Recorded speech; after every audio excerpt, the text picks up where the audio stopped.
All right, let's look at an example, exercise 4.1, how to calculate predetermined overhead rate, and then how to apply that rate to production,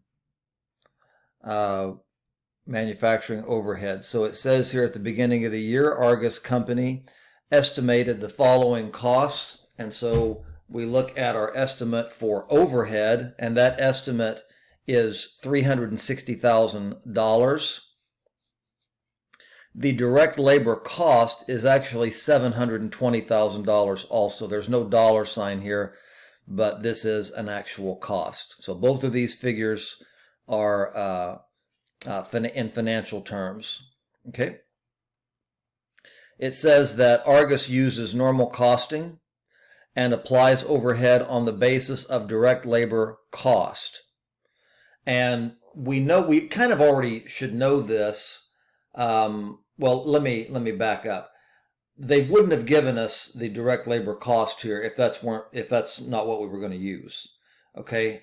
I will say this, that direct labor cost is a perfectly good cost driver, but it is not one that you are going to, it's probably the number 3 cost driver that you're going to see in textbooks and other examples. So do keep that in mind. Oftentimes we use direct labor hours or machine hours.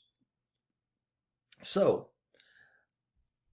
both of these figures here are estimates for the entire year. And so this is being done at the beginning of the year. We're making these estimates.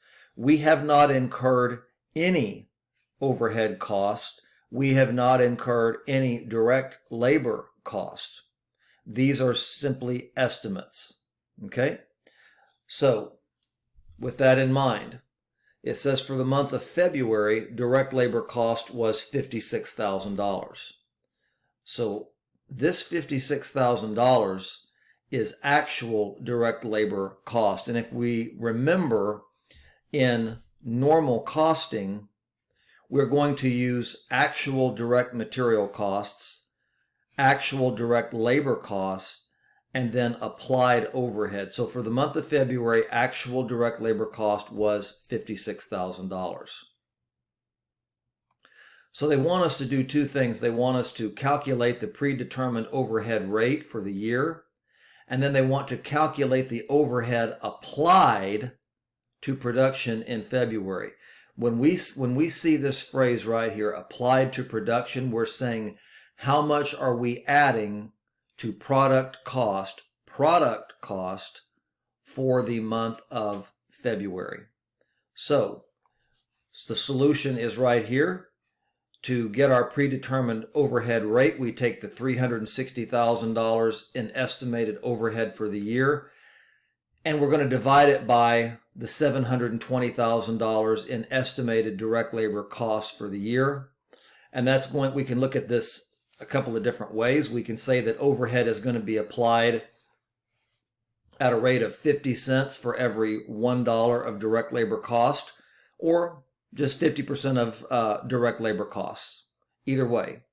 So overhead applied to February production equals 50% or 0.5 times the $56,000 in direct labor costs that were actually incurred. And so we're going to apply $28,000 for the month of February.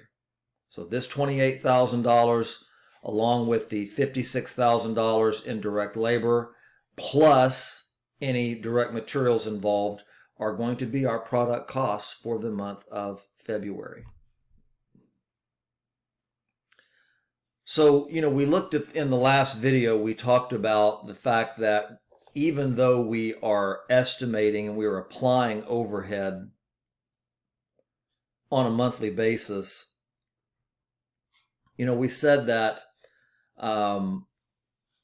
we still have to track actual overhead costs, and that we are going to have to reconcile those costs at the end of the year.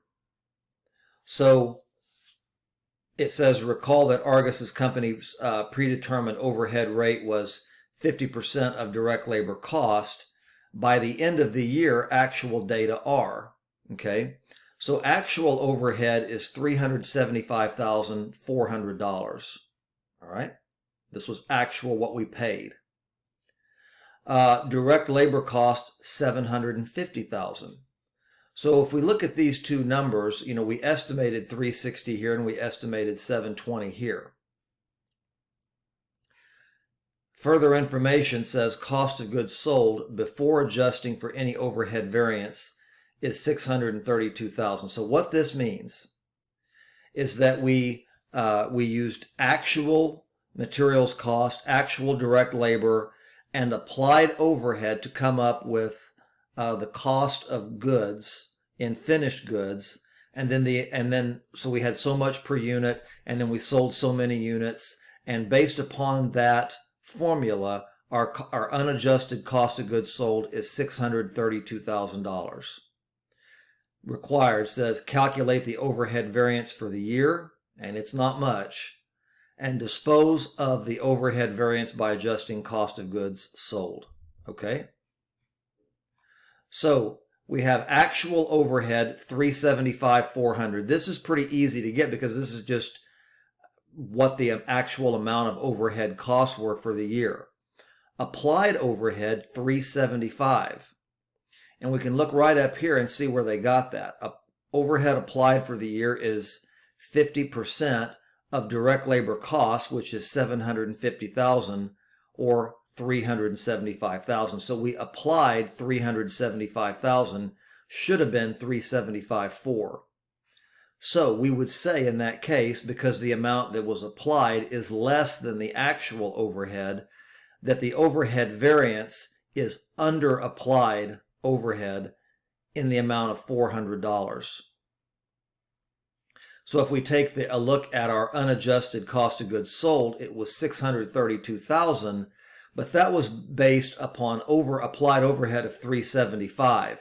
Should have been $375,400. So we have to then add that variance of underapplied overhead to cost of goods sold. When overhead is underapplied, cost of goods sold is, as your book might say, underapplied, or as I would say, understated by $400.